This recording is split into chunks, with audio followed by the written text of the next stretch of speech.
Ladies and gentlemen, welcome back to another episode. It's yours truly, Culture Shock. Appreciate you guys for tuning back in.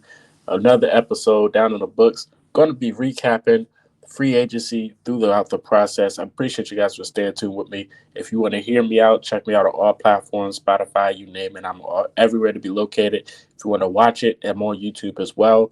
Appreciate it. Like, comment, and subscribe. Don't forget. Let's go ahead and hop into it. So the Colts had their pressers for the newcomers, and Charvarius Ward was one of those guys that was up there speaking, and he was speaking on the importance of this season and the Colts going out there to target him in free agency and his mindset going into the year under Lou Anarumo's defensive set. So he mentioned how aggressive the Colts were. He mentioned how the Colts were the most aggressive team in pursuit of him, which is something that we're not used to seeing as Colts fans.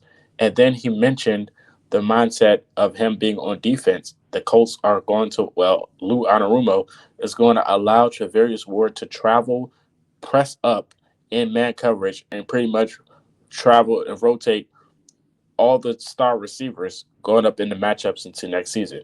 I love that. That's the energy we want to see because we're so used of coverages being so shallow and backed off and not being up in their face and their grill. And having a star corner like Charvarius Ward added to the team, we're not used to this. You know, so it's going to be interesting to see how this is going to be implemented going into the year, especially with Charvarius Ward, because I can't remember the last corner we had that was a star corner that was pretty much a lockdown. A lot of people might mention, Kenny Moore, but we all know Kenny Moore is pretty much a nickel corner, and he's that guy.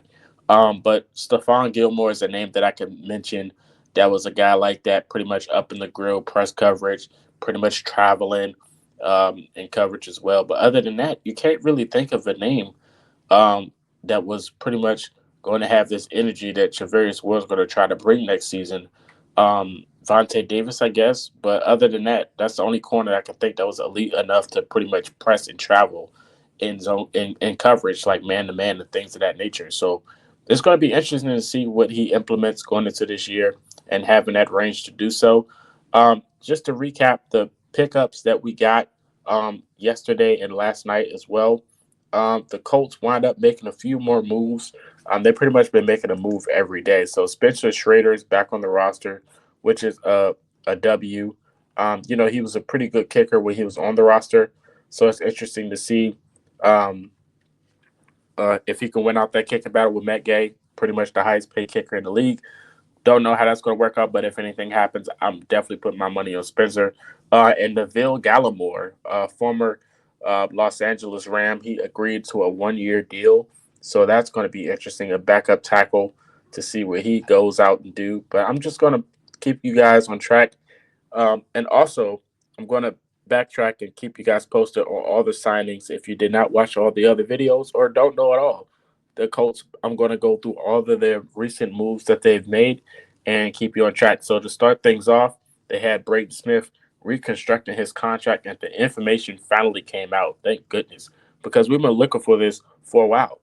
So they restructured his contract, and it looks like the Colts are saving $9.35 million in cap space, and they revised his contract per over the cap, which was 10.4 million cap hit. So they restructured it and saved 9 mil, which is a good deal for the Colts, I would say. So that gives them the luxury to go out there and make all of those moves.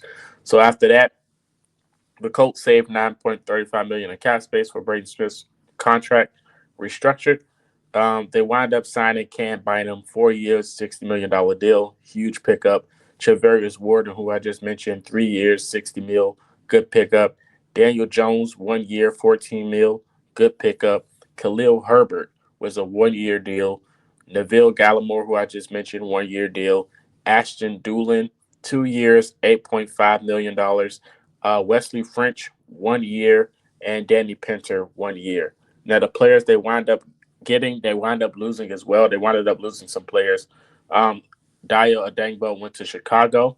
Will Fries went to Minnesota with Ryan Kelly. He went to Minnesota as well. And then they wind up losing one of my favorites, Grant Stewart. All of these guys appreciate their contributions over the years in Indianapolis. Wish them the best of luck and endeavors, going into the new the new season and the new teams. But all of these guys are going to be facing each other, which is kind of interesting. Will Fries and Ryan Kelly are going to be facing Grant Stewart and Dio Adegbo 2 times a year. So that's going to be an interesting matchup to see Dio versus Will Fries and Ryan Kelly to see how that looks. But other than that, that's pretty much all the Colts moves that they made. They had their pressers today. So I'm excited to see what happens moving forward. And other than that, EJ Speed and, Julian Blackman are still up there in the air about, if they're going to come back or not.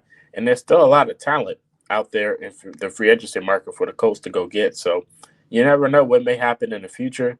You guys let me know your thoughts in the comment section about all of these moves, especially, with the pressure about Charvarius Ward being able to have his free range of, you know, traveling and press coverage, and him just having his confidence back and trying to show the NFL that he's still one of those top guys in the league. And that's my opinion.